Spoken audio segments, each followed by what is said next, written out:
반갑습니다. 성도 여러분, 6월 3일 금요일 아침입니다. 오늘 우리에게 주시는 말씀은 사무엘상 17장 1절부터 23절까지 말씀입니다.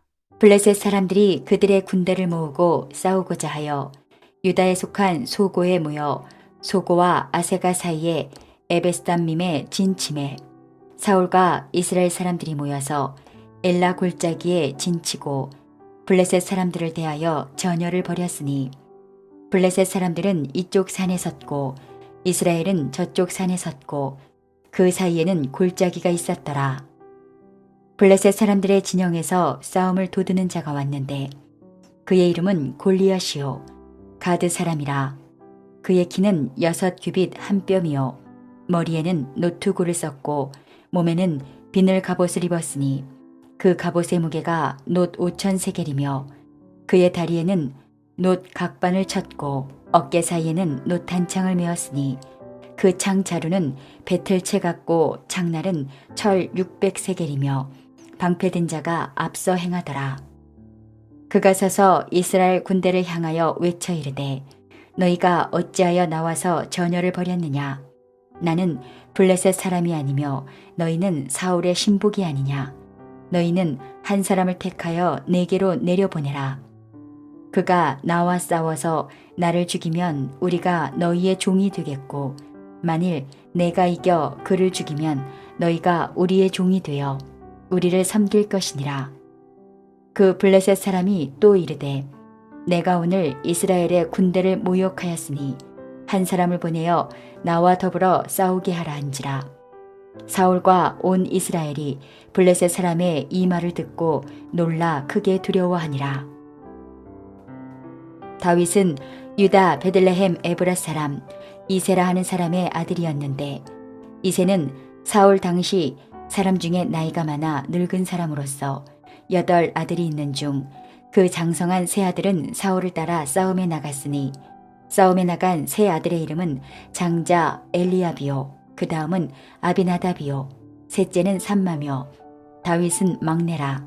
장성한 세 사람은 사울을 따랐고 다윗은 사울에게로 왕래하며 베들레헴에서 그의 아버지의 양을 칠 때에 그 블레셋 사람이 40일을 조속으로 나와서 몸을 나타내었더라.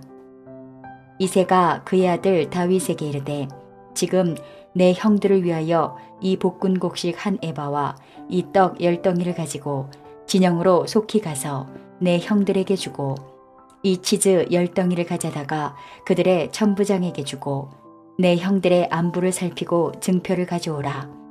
그때에 사울과 그들과 이스라엘 모든 사람들은 엘라 골짜기에서 블레셋 사람들과 싸우는 중이더라.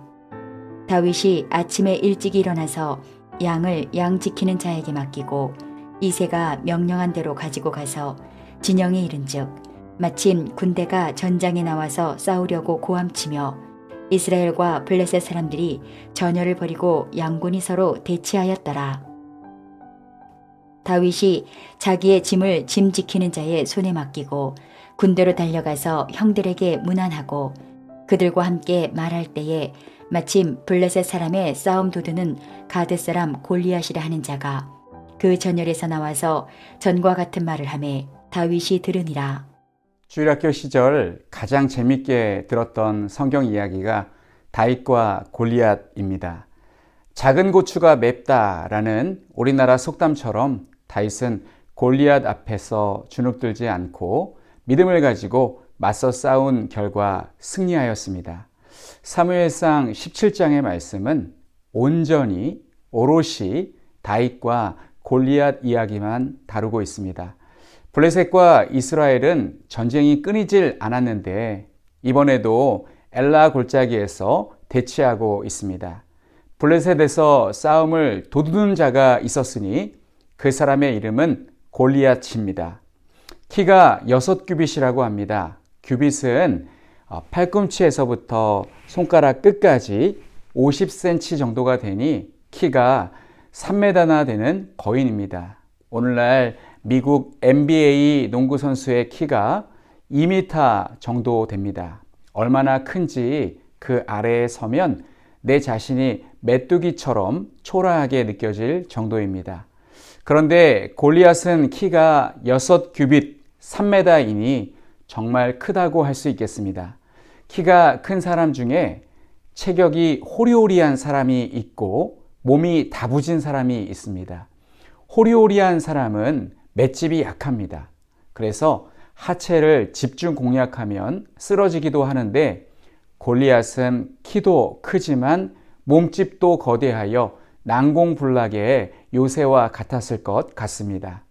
그가 입고 있는 갑옷은 놋 5,000세겔이라고 하는데 오늘날 단위로 환산하면 57kg 정도 됩니다. 또한 그가 가지고 있는 무기의 무게도 어마어마합니다. 일반인들은 쉽게 들 수도 없을 정도입니다.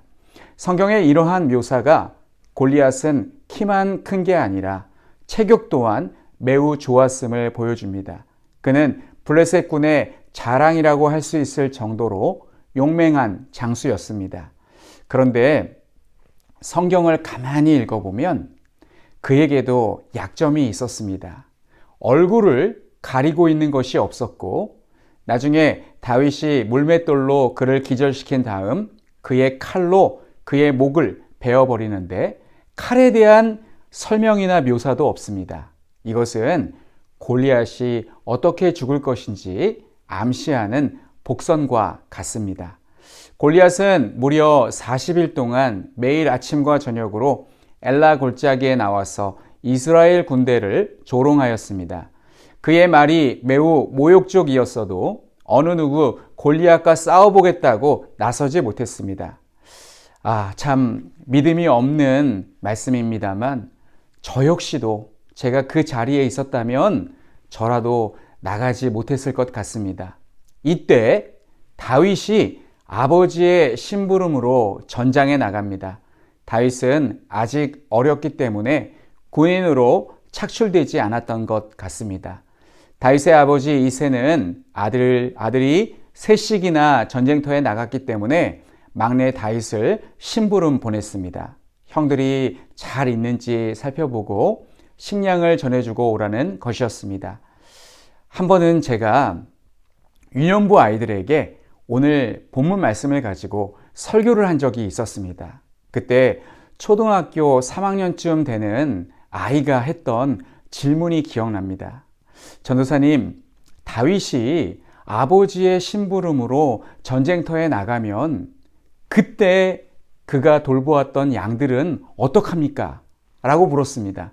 그래서 제가 오늘 본문 20절 말씀을 읽어주었습니다. 다윗이 아침에 일찍이 일어나서 양을 양 지키는 자에게 맡기고 이렇게 양들을 맡기고 왔단다 라고 설명해 줄 수 있었습니다. 저도 이 말씀을 보면서 신기했던 기억이 납니다. 하나님의 말씀은 이렇게 빈틈이 없습니다. 그리고 다윗은 아버지의 심부름 때문에 전쟁터에 왔다가 골리앗이 도발하고 있는 모습을 보게 됩니다. 오늘 본문 말씀이 우리에게 주는 영적 교훈이 무엇일까요? 아직 다윗은 골리앗을 물리치지는 않았습니다. 그런데 이 자리에 이르기까지 다윗은 전쟁터에 오기 전까지 자기의 일을 충실히 하고 있었습니다. 다윗은 사울 왕이 악령 때문에 괴로워할 때 수금을 연주하기 위해 궁궐에 출입하고 그 외의 시간은 열심히 양을 지키고 있었습니다. 어찌 보면 정말 단조롭고 밋밋한 일상입니다. 그러나 그는 지겹게 생각하지 않고 매사에 자기 일에 최선을 다했습니다. 우리도 다윗처럼 반복되는 생활의 자리를 주의 나라로 여기고 최선의 경배와 순종을 드리며 살아야 합니다. 예수님은 작은 일에 충성하는 사람이 큰 일에도 충성한다고 말씀하셨습니다. 다윗이 골리앗을 무찌르기 전 다윗은 자기에게 주어진 작은 일에 최선을 다하는 사람이었습니다. 우리가 본받아야 할 점이 바로 이 점입니다.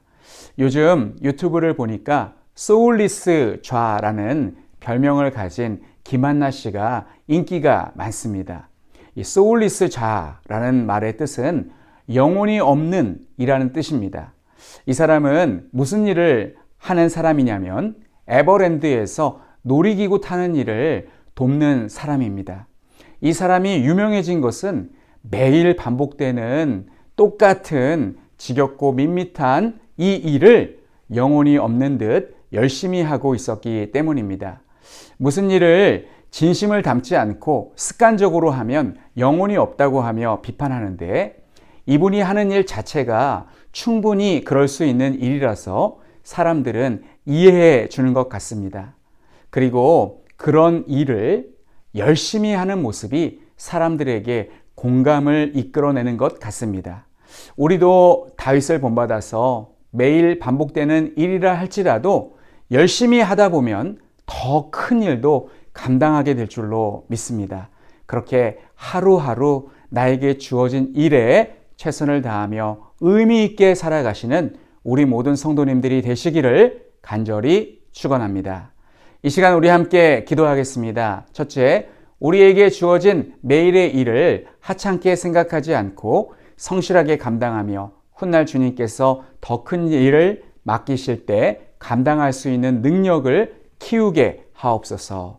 두 번째는 니제르의 손영희 선교사님이십니다. 국가 지도자들이 하나님을 경외하며 겸손히 국민을 섬기도록, 재봉학교 아이들이 복음에 관심을 갖게 해주시고 어려운 상황에도 낙심하지 말고 지속적으로 복음을 사모하는 마음을 갖도록, 성경 공부에 참여하는 지체들에게 지혜와 은혜가 충만하도록 위해서 기도해 주시기 바랍니다. 우리 함께 기도하겠습니다. 아버지 하나님, 은혜를 감사합니다. 하나님, 우리에게 반복되는 일상, 하나님, 지겹다고 재미없다고 소홀히 생각하고 대충하고 아무렇게나 행하는 우리가 되지 않게 도와주시고, 하나님, 작은 일에 충성하는 자가 큰 일도 충성할 수 있다는 주님의 말씀을 마음에 새기고 항상 열심히 하나님 나에게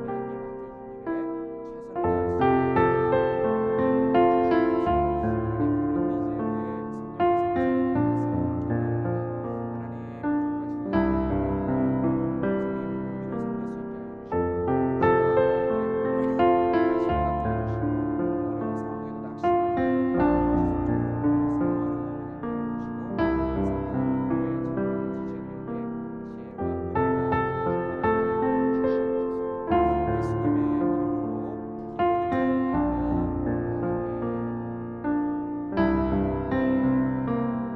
다할 수 있도록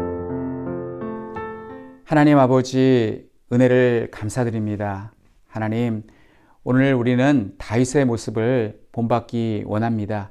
하나님, 우리도 다윗처럼 반복되는 생활의 자리를 주의 나라로 여기고 최선의 경배와 순종을 드리며 살게 하여 주시옵소서. 하나님, 나에게 주어진 매일의 일을 하찮게 생각하여 소홀하지 않게 도와주시고 더 큰 일을 감당하기 위해 오늘 최선을 다할 수 있는 우리가 되게 하여 주시옵소서. 아버지 하나님, 오늘은 니제르의 손영희 선교사님을 위해서 기도드립니다.